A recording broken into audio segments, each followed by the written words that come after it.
그 한국의 1990년도에 90년도 아마 조금 초를 지나서 아마 나왔던 말 같은데 폐륜이라는 단어가 나왔었죠. 폐륜. 그동안에 그런 단어가 없었어요. 폐륜이라는 말은 인륜을 거부하고 망가뜨린다 그런 의미인데 폐륜이라는 단어가 나왔는데 왜 나왔냐면 이제 뭐 지존파를 비롯해서 이제 이런 여러 가지 사회 범죄도 있지만 부모가 자녀를 죽이거나 자녀가 부모를 죽이는 이런 관계들을 이제 폐륜이라고 하죠.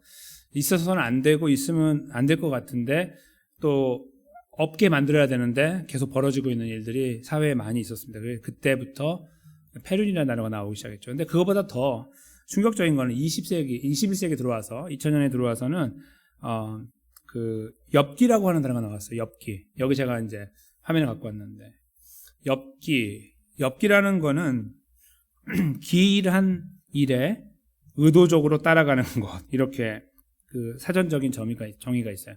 그러니까 원래 생각하지 못했던 거 그런 거예요. 되게 이상한 거. 근데 그런 것들을 엽기라고 말하는데 그걸 따라가는 거 그걸 이제 말해요. 여기 이거는 이제 엽기 사진이라는 거는 이제 엽기라는 단어를 제가 못 찾아가지고 갖고 온 건데요. 이제 사진 같은 거 막 갑자기 눈이 막 뒤집어져 있는 사진 이런 거. 손이 막 꺾여 있고 이렇게 위로 올라가고 뭐 이런 사진들이 있어요. 제가 사진을 갖고 올 수가 없었어요. 너무 보여드리기가 힘들어가지고 그래서 그런 사진들을 엽기 사진이라고 부르는데 엽기라는 단어가 사진에만 붙는 게 아니죠. 엽기 살인이라도 붙어요. 살인, 사람을 죽이는 거. 그래서 인간의 잔인함을 아주 여실히 드러낼 수 있는 거. 그거는 요즘 21세기에 사용되고 있는 엽기라는 단어가 붙어 있는 것들 중에 특별히 엽기, 살인을 보면 알 수 있다. 이렇게 저는 생각합니다. 즉 사람이 왜 저렇게까지 하지? 전쟁도 아닌데 무슨 원수가 얼마나 적길래 저렇게 하지? 하는 그런 것들. 근데 나중에 알아보니까 원수도 아니에요. 그냥 지나가는 사람인데 관계도 없는 사람인데 그렇게 하는 경우. 제가 그런 것들을 보잖아요.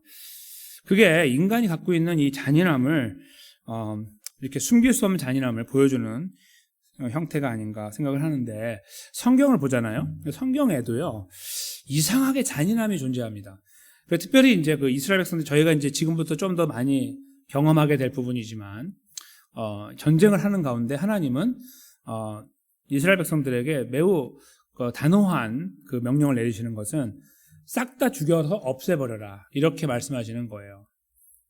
사실은 지금 오늘 본문은 조금 그거보다 좀 난 거지만 원래는 완전히 씨를 말려버리라고 말씀하시죠. 한 명도 남기지 말라. 아이들까지도 무슨 자비를 베푼다고 애들 남겨놓지 마라. 그렇게 노인들 애들 다 죽이라고 하시는 것이 기본적인 명령이에요. 그래서 성경을 읽어 나가다가 이제 그리스도인이 아닌 분들이 하나님을 욕하는 단서로 이 구약에 특별히 이 부분을 이런 것들을 찾아내요. 그래서 하나님이 이렇게 잔인한데 이렇게 엽기적인 하나님이 무슨 하나님이냐? 하나님은 은혜로워야 되고 뭐 이렇게 어디서 들은 것이 있으니까 그런 말을 써요. 사실 그게 그런 말이 아닌데도 그렇게 쓰는 거예요. 뭔가 좀 부드럽고 좋아야지 하나님이지 이렇게 강하게 밀어붙이는 존재는 하나님이라고 할 수 없지 않느냐. 나 같으면 그런 하나님 믿지 않겠다. 이렇게 본인이 믿고 싶다고 믿는 것도 아니지만 그렇게 말하는 경우가 많이 있어요. 그렇죠? 들어보셨을 겁니다.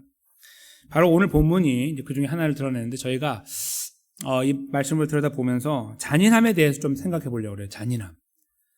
그래서 오늘 제목은 잔인함의 끝이라고 제가 달아두었는데요. 어떤 잔인함이 나오길래 그럴까? 그리고 이 잔인함은 저희들에게 정말 하나님은 잔인한 존재임을 드러내고 싶으셨기 때문에 나타나는 걸까? 아니면 결국은 그건가? 그들이 말하는 게 옳은가? 그걸 말씀하시는 건가? 아니면 그것을 뛰어넘어서 그분들은 전혀 생각하지도 못하는 그리고 그리스도인인 우리들도 잘 생각하지 못하는 하나님의 선하심과 인자하심을 대변하는 표현인가? 제가 그런 의구심을 가지면서 잠깐 말씀을 살펴보겠습니다. 오늘 본문의 말씀은 지난주 말씀하고 연결되어 있습니다. 지난주는 26장에서 저희가 머물렀는데 왜 31장으로 점프를 했냐면 중간에 나와 있는 내용들은 다른 내용들인데 26장에서 나왔던 말씀 한 가지가 고수비 사건이었잖아요. 고수비라는 여인과 그 시물이라고 하는 그때 당시에 이제 시므온 지파에 속한 남자가 그 이방 여인과 함께 텐트로 들어가는 걸 보고 사람들이 울고 있는데 그거 기억하시죠? 그때 엘르아사 제사장 아론, 제사장이었던 아론의 손자이자 그 아들이었던 엘르아살의 아들 비느하스가 창을 가지고 들어가서 찔러버렸죠. 그래서 둘을 한꺼번에 못 박아버려 땅에다 박아버렸어요. 이렇게. 그래서 죽었거든요. 그런데 하나님의 진노가 삭혀지고 2만 4천 명 정도가 죽게 됐다는 내용을 저희가 알고 있습니다. 그 고스비 사건이 제가 생각할 때 이렇게 생각할 수 있어요. 아유, 그냥 거기 오래 머물다 보니까 여인들이 와가지고 이게 유혹해가지고 이스라엘 남자들이 넘어갔나 보다 이렇게 생각할 수 있잖아요. 그냥 아무런 정보가 없기 때문에 그게 우리의 생각이에요. 지난주도 그렇게 생각했고. 그런데 오늘 제가 이 말씀을 갖고 온 거는 그게 아니라는 거예요. 누군가 만들었어요, 이거를. 그게 바로 오늘 본문에 나오는 거예요. 31장. 그래서 제가 31장으로 점프를 해서 읽어야 되는 이유를 말씀드리는 거예요. 왜 31장이 이제 기록되어 있냐 하면요. 그때 하나님이 명령하신 것이 모세에게, 야, 너희들 있잖아. 미디안을 싹 쓸어버려라. 이렇게 말씀했어요. 그 부분 기억하시죠? 미디안을 쓸어버리면 모세에게는 굉장히 치명적이에요. 왜냐하면 자기의 처가가 다 죽는 거니까. 자기 처가가 미디안 사람들이잖아요. 하나님 그래도 그건 너무한 거 아닙니까? 라고 말할 수 있는 그게 바로 미디안과의 자기의 관계예요. 하나님은 단호했어요. 무슨 친척이고 뭐 다 필요 없고 싹 죽이라고 하신 거예요. 그게 그때 당시 명령이었어요. 그래서 모세가 명령을 내려서 이제 싸움을 나가요. 그게 31장 앞부분에 나오는 거예요. 실제로 전쟁을 하고 그들을 정복해요. 미디안을. 이렇게 정복하는 내용이 기록되어 있어요. 오늘 본문 앞부분에. 근데 정복하는 과정에요. 두 가지 이제 사건이 나오는데 한 가지는 뭐냐면 여기 오늘 나와 있는 것처럼 여인들을 살려놨다는 거예요. 여자들을. 그러니까 참 이상하잖아요. 그렇죠? 남자들이. 아니 지금 여자들 때문에 이 문제가 벌어졌잖아요. 그 여자들 때문이라고 하면 되고 자기들 때문이지 남자들이. 자기가 잘못해가 여자들이 아니고 남자들의 잘못으로 저쪽 여인들과 잘못된 관계 때문에 문제가 발생했고 전쟁을 하게 됐는데 그러니 여기서 당연히 그들을 죽여야죠. 죽이라고 했고 하나님이. 근데 그들을 살려놨어요. 참 희한한 거예요. 그렇죠? 그게 첫 번째고요. 두 번째는 뭐냐면 발람을 죽였어요. 발람을. 자, 발람은 저희가 아는 대로 이스라엘에게 발락이라고 하는 왕이 야 저들을 저주해라라고 불렀는데 저주는커녕 축복을 하나님께 복을 비는 과정을 3번 했다는 걸 저희가 말씀 속에서 묵상했잖아요. 근데 그 사람이 돌아갔단 말이에요. 자기 사는 곳으로 갔는데 그곳이 어딘지는 모르는데 공교롭게도 미디안을 치고 있는 과정 가운데 그가 거기 있었던 거예요. 그리고 그는 죽었어요. 미디안 발람이라는 사람이 살던 곳에 대해서 제가 그때 말씀드릴 때 두 가지로 말씀드렸어요. 한 가지는 메소포타미아 쪽으로 아주 멀리 한 600km 정도 떨어져 있는 곳에 사는 사람이라고 생각하는 경우가 있고 학자들이 또 하나는 이 근처 모압 근처라고 하는 것이 있다. 근데 제가 그때 말씀드린 거는 모압 근처에 그 자료가 나와서 그 고고학적인 자료가 나왔기 때문에 이게 더 맞을 거다 제가 말씀드린 적이 있어요. 어느 경우에도 관계없이 이 발람은 자기 곳으로 갔는데 그곳이 마침 이 미디안 사람이 살던 곳인지는 모르나 그 근처를 배회하고 있었어요. 그런데 거기 배회하다가 잡혀 죽은 거예요. 발람이. 그게 오늘 본문 앞부분에 8절에 나오는 거예요. 그러니까 굳이 저희는 몰라도 돼요. 발람은 그렇게 하고 사라졌거든요. 역사에 사라진 사람인데 갑자기 그를 끄집어내더니 그도 죽었다 이렇게 말하고 있는 것은 도대체 뭐냐 이거예요. 그 궁금증이 오늘 본문에 나오는 거예요. 왜 그를 죽였다고 썼을까 하나님은? 그게 바로 오늘 본문에 그 16절에 기록되어 있죠. 16절을 잠깐 보시면 보라 이들이 발람의 꾀를 따라 이스라엘 자손을 부올 사건은 다른 말로 바꾸면 고스비 사건이에요.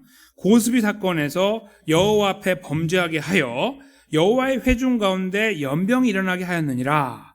이렇게 말씀했어요. 자, 여기에 드러난 실체가 뭡니까? 고스비 사건의 원흉이 누구예요? 발람입니다. 기가 막히지 않으세요? 지금 발람은 원래 이제 이방 사람이고, 그래서 이제 저희가 말씀을 나눌 때도 하나님의 특별한 은혜로 그가 하나님에 대해서 알게 됐어요. 여러 가지 모양. 그래서 하나님을 찾고 하는 사람이 됐다. 그것도 감사한데, 그를 이렇게 인도해 나가는 하나님의 은혜가 있어서 나귀를 통해 보여주기도 하고 그래서 그를 살려주는 이 하나님의 은혜를 보면서, 야, 하나님의 은혜를 아주 많이 입은 사람이다라고 저희가 이해를 했단 말이에요. 절대로 돌아서지 않아야 되는 사람. 그러니까 그 사람이 마지막에 저주를 퍼부어야 되는 곳에서 축복하는 과정을 보면서 옳거니 그렇게 해야지라고 저희가 다 동의를 했단 말이에요. 근데 그 사람이 돌아갔는데 죽었어요. 왜 죽었는지 보니까 하나님이 이 말씀하고 싶은 거예요. 사실은 고스비 사건을 저놈이 만든 거야. 저놈이. 이거예요, 바로. 어떤 말씀일까요? 내가 그렇게 은혜를 쏟아 부은 저 발람이라는 인간이 꾀를 내가지고 그 미인계를 써가지고 이스라엘을 무너뜨리게 했다라고 하나님께서 선포하시는 거예요. 저희는 모를 뻔했어요. 그렇죠? 누가 했는지 모를 뻔했어요. 몰라도 되고 그 사건 자체로 그냥 끝나는 줄 알았는데 하나님은 이 부분을 꼭 짚어내고 싶으신 거예요. 그래서 이 말씀을 기록한 거예요. 그때 그 원흉은 다름 아닌 내가 은혜를 쏟아부었던 바로 그 발람이다. 절대로 나에게 등을 돌리면 안 되는 그 인간 발람이 나에게 등을 돌리고 이 사단을 일으켰다 이거예요. 발람의 꾀를 따라 그래서 그 부올 사건, 그 고스비 사건으로 다 죽어서 24,000명 이상이 죽게 만드는 그 일을 했던 인간이 바로 저 발람이다. 죽었다. 그렇게 말씀하고 있는 거예요. 근데 이 본문 안에 내용은 사실 그것만 다루고 있는 거 아니에요. 제가 말씀드린 것처럼 굉장히 잔인함이 드러나는데 다 죽이라고 하는 내용 중에 담겨 있어요. 그들이 다 죽이지 않아서 14절에 보면은 돌아올 때 모세가 그들에게 화를 냈다. 14절에 그렇게 표현하고 있죠. 그런 다음에 여자들을 살려놓은 것을 지적해요. 15절에서. 그런 다음에 그 여자들의 문제가 사실 오늘 이 케이스, 이 발람의 문제까지 고스비 사건까지 왔다는 것을 다시 연결한 다음에 그 17절부터 보세요. 새로운 방향을 주죠. 남자와 동침해서 사내를 아는 여자는 다 죽이고, 왜냐하면 그 사람들은 그 부올 사건 내지는 고스비 사건의 연관을 갖고 있는 거잖아요. 어떤 경우이건. 그렇죠? 그때 그 고스비 사건의 연결을 갖고 있는 사람이니까 남자와 관계를 했던 거 아니에요. 다 죽이는 거예요. 그래서 싹 죽이고 그렇지 않은 처녀들만 남겨놔라. 그게 18절 말씀이에요. 그리고 나서 이제 그 다음 내용으로 이어지면서 이 지금 하나님 앞에 잘못한 부분들을 좀 정결하게 만드는 이 죽음과 살인의 과정에서 정결하게 만드는 내용들을 19절, 20절에 이어서 적고 계시는 것이 오늘 본문의 내용입니다. 그래서 아까 서두에 말씀드린 것처럼 하나님의 잔인함을 저희가 볼 수 있다 해서 하나님 너무 잔인하시다. 왜 이렇게까지 하시지? 라고 할 수 있는 내용들을 여기서 한 번쯤 생각해 볼 수 있습니다. 또 평소에 생각하지 않으신 분들도 여기에서 이렇게 사람을 죽이는 과정을 보면서 하나님이 그래도 살려놓으시면 컨트롤할 수 있고 다 하지 않으실까? 이렇게까지 하시지 않아도 되지 않을까라는 마치 우리가 뭐 찬한 위에 있는 것처럼 말이죠. 되게 우스꽝스러운 거예요, 사실은. 우리가 하나님 위에 있는 것처럼 이렇게 생각하는, 하나님 저기까지. 무슨, 우리가 그 자리에 가봐요. 더 하죠. 그렇죠? 그렇게 그 생각은 거기까지 못하고, 항상, 하나님은 되게 잔인하시네. 이렇게 끝장을 보시는 분이네. 뭐 이렇게 생각할 때가 있어요. 여기서 이제 그렇게 저희가 생각한다고 쳐요. 첫 번째 잔인함을 거기서 찾는다고 봅시다. 근데 그것은 잔인함의 끝이 아닙니다. 진짜 잔인함의 끝은요, 발람이에요, 발람의 삶에 보여지는 잔인함을 찾아보세요. 그는 하나님의 은혜를 입은 자입니다. 근데 그는 오늘 본문에 예수님 표현으로 하면 위선자로 등장했어요. 받은 은혜를 다 잊어버리고 이스라엘을 하나님의 그 스피커가 돼가지고 입을 이렇게 표현하다가 결국은 자기 마음이 어떻게 틀어졌는지 모르는데 틀어져가지고 이스라엘을 죽이려고 덤벼든 거예요. 근데 그 방법이 여인들을 쓴 거죠. 미디안 여인들을 사용한 거예요. 모르겠습니다. 미디안 여인들이 아주 미인이었는지 그런 거 모르겠어요. 근데 그들을 사용해가지고 그 진영에 머물고 있는 300만 가까이 모여있는 그들 중에 특별히 남자들을 꿰어서 그 큰 잘못을 만들어 놓은 거예요. 누가요? 발람이. 24,000명을 죽이는 사건. 더 죽었겠지만 어떤 의미에서. 그리고 오늘 이 사태까지 벌어지게 해서 미디안이 완전히 폭삭 망하게 하는 사건까지 만든 장본인인 발람을 생각해 보세요.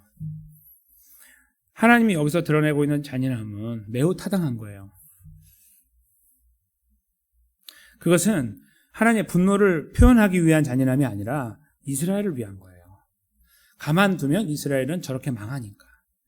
이들이 옆에 있으면 이들은 반드시 넘어가니까 다 죽이라고 하는 거예요.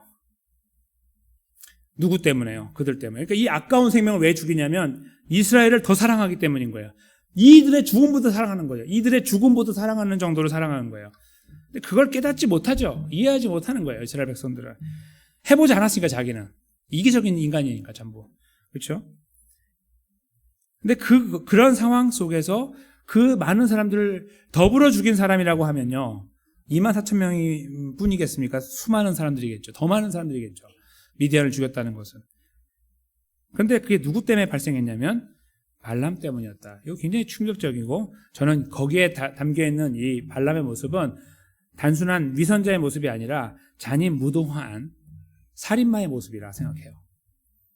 그 사람의 이 혀 때문에 이 많은 사람이 죽은 거예요. 자기 혀 하나 때문에. 그렇죠? 그 꾀를 품어가지고 표현하는 가운데.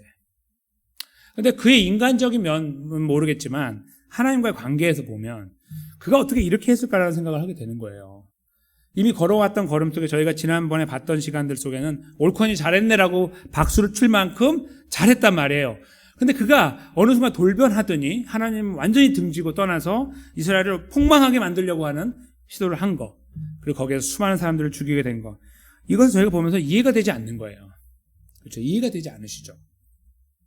어떻게 사람이 이렇게 바뀔 수가 있을까? 저는 이것이 하나님이 앞에 보여주신 것보다 훨씬 더 잔인하다고 분명하게 생각해요. 너무너무 잔인한 거예요. 마치 핵폭탄의 버튼을 눌러가지고 한 지역을 초토화시키는 사람처럼 말이에요. 그냥 그 자기 누르면 끝이죠. 커피 마시면서 누르면 돼요, 여기서 버튼. 그런데 거기다 다 죽는 거죠. 아수라장이 되고. 거기 무슨 일이 벌어진지도 모르고. 그런 거 있잖아요. 근데 그거는 이제 뭐 미국 대통령이 할 수 있는 어떤 권한에 속하니까 아무나 아무 때나 하는 것도 아니고 지금까지 한 적도 없고, 그렇죠? 그러나 오늘 본문에 드러나고 있는 잠겨져가지고 드러나고 있는 발람은 그렇지 않아요. 너무너무 인간 이하의 짐승보다 못한 모습으로 등장하고 있는 거예요. 그러니까 이스라엘 백성들을 죽인 것도 그렇지만 하나님과의 관계를 보면 그래요. 이러면 안 되는 인간이 그 자리에 있는 거예요. 저희가 이 발람을 잘 생각해 보면요, 저희가 보입니다. 다시 말씀드리면 우리가 사람을 이렇게 막 해하는 사람이다, 그런 것을 뛰어넘어서 이제 그러니까 인간과의 관계는 조금 저희가 사람마다 다르기 때문에 잠깐 놔두고요, 하나님과의 관계를 보면 그래요. 저희가 이렇게 생각하면서 야, 발람은 이러면 안 되지라고 이렇게 평가를 한단 말이에요. 앉아가지고. 근데 하나님께서 저희를 바라보실 때 똑같은 말씀을 하실 것 같아요. 네가 그렇게 하면 안 되지. 저기 A 집사, B 장로, C 목사는 그래도 너는 그러면 안 되지. 이렇게 말씀하실 것 같아요. 내가 너를 어떻게 여기까지 인도했는데, 네가 어떠한 인간이었는데, 내가 너에게 베푼 은혜, 너 지금 그렇게 슉슉 넘어가면서 대충 그렇게 잊어가는 거, 아유, 제가 이렇게 망각을 잘하잖아요, 하나님. 그렇게 말해갖고 넘어가려고 그래?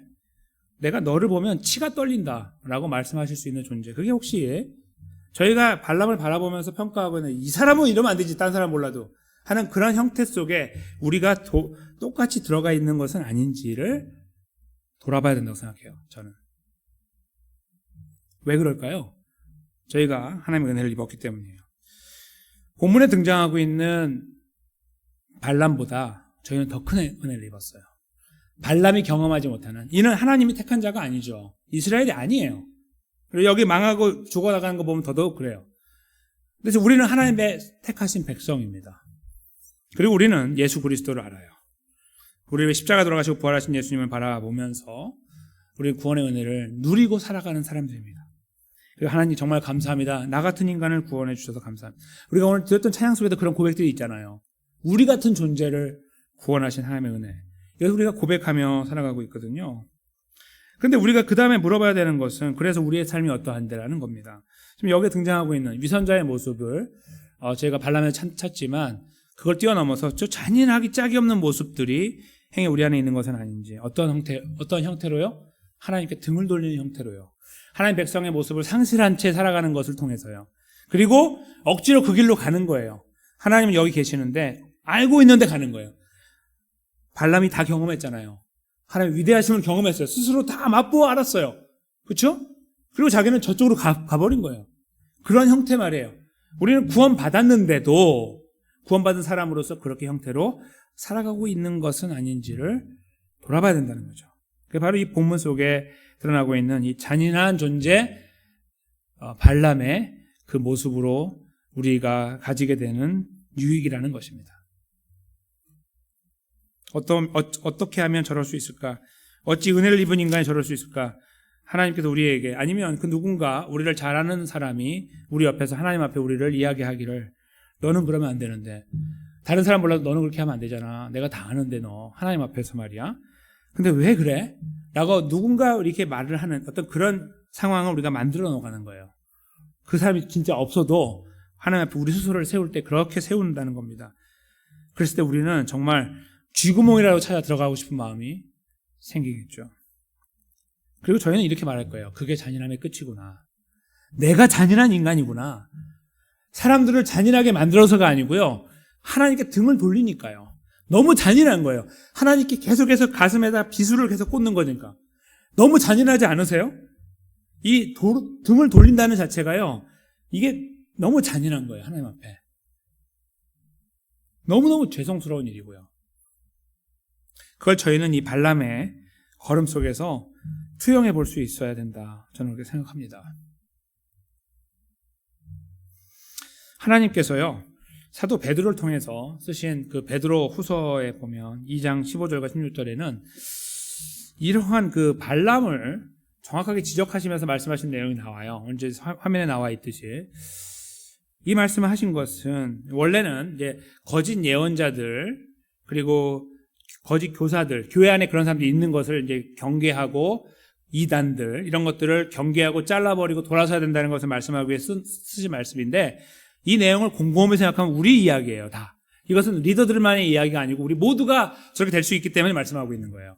그 내용을 한번 저희가 읽어보도록 하겠습니다. 하나님의 마음입니다.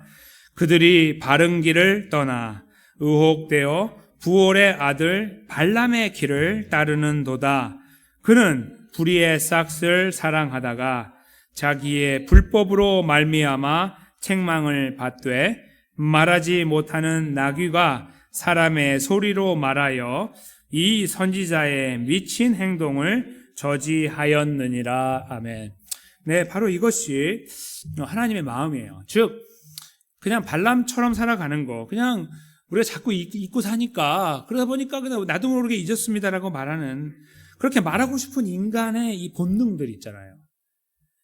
내 거는 어떻게든 덮어보려고 하고, 하나님과의 관계에서 뭔가 지적이 들어오면 방어하려고 하는 방어 기제들, 이런 것들이 우리 안에 발동할 때마다 사실 우리는 그걸 정당화시키거든요. 근데 하나님은 그걸 참지 못하는 거예요.